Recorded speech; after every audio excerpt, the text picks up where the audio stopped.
Cactus 1549, runway 4, clear for takeoff. Cactus 1549, clear for takeoff. I'll never get over how beautiful it is up here. Life's easier in the air.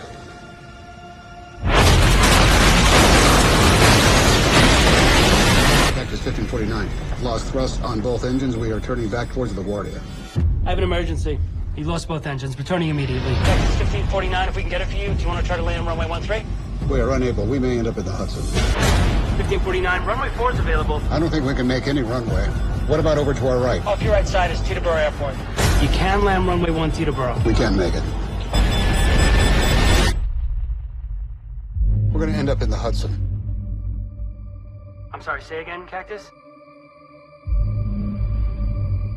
This is the captain. Brace for impact. He says, brace for impact. I didn't have to talk to the flight attendant anymore. I could see in her eyes, it was terror. Life was over. And I want to share with you 3 things I learned about myself that day. I learned that it all changes in an instant. We have this bucket list, we have these things we want to do in life. And I thought about all the people I wanted to reach out that I didn't. All the fences I wanted to mend. All the experiences I wanted to have and I never did. As I thought about that, later on I came up with a saying, which is, I collect bad wines. Because if the wine is ready and the person is there, I'm opening it. I no longer want to postpone anything in life. And that urgency, that purpose has really changed my life. The second thing I learned that day, and this is as we clear the George Washington Bridge, which was by not a lot. I thought about, wow, I really feel one real regret. I've lived a good life. In my own humanity and mistakes, I've tried to get better at everything I've tried.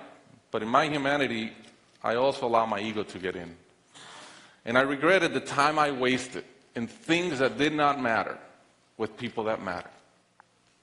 And I thought about my relationship with my wife, with my friends, with people. And after, as I reflected on that, I decided to eliminate negative energy from my life. It's not perfect. It's a lot better. I've not had a fight with my wife in 2 years. It feels great. I'm no longer trying to be right. I choose to be happy. The third thing I learned, and this is as your mental clock starts going 15, 14, 13, you can see the water coming. I'm saying, please blow up. Right? I don't want this thing to break in 20 pieces like you've seen in those documentaries. And as we're coming down, I had a sense of, wow, dying is not scary. It's almost like we've been preparing for it our whole lives. But it was very sad. I didn't want to go. I love my life. And that sadness really framed in one thought, which is, I only wish for one thing. I only wish I could see my kids grow up. About a month later, I was in a performance by my daughter, first grader, not much artistic talent, yet. And I'm bawling, I'm crying like a little kid. And it made all the sense in the world to me.